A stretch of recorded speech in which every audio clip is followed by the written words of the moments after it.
Debout, près de la voie ferrée, mon père fixait les rails à la frontière.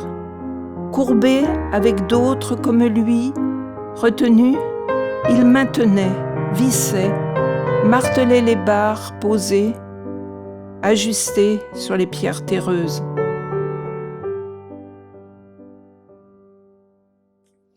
Donc c'est mon père était en service travail obligatoire en STO en Lorraine allemande et il voyait passer ces trains et qui allaient vers l'Est.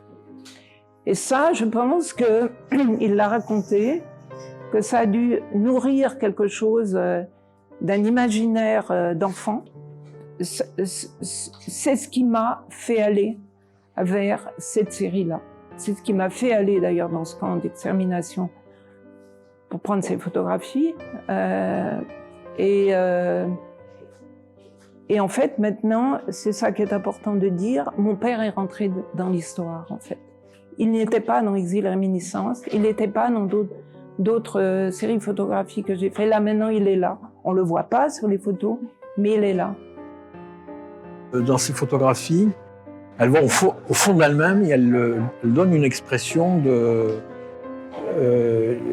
d'une espèce elle transforme l'imaginaire en documentaire. Depuis 3 ans, j'ai, avec l'aide de Jean Vinégla, qui est un ami mécène, collectionneur, et puis Stéphane Cormier, qui est tireur noir et blanc, on a monté cet espace, qui est l'espace l'atelier Galerie Taylor.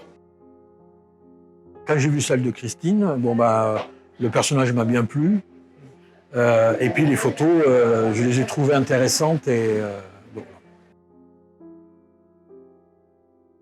L'intime, en fait, c'est tout cet espace, justement, dans lequel arrive la création. Quelque chose qui communique entre nous, qui est là tout le temps, et dont nous n'avons pas conscience, et qui nous fait faire, pour ce qui intéresse la création, un certain type en fait, d'image qui est notre...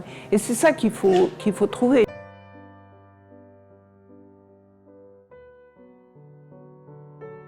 Quand j'ai commencé mon récit, enfin l'enquête, c'est-à-dire l'enquête narrative, ça a été justement, je commence en disant que c'était un voyage. Voilà, Exil et Réminiscence, c'est un voyage dont je ne connais pas la fin et qui n'a sans doute pas de fin.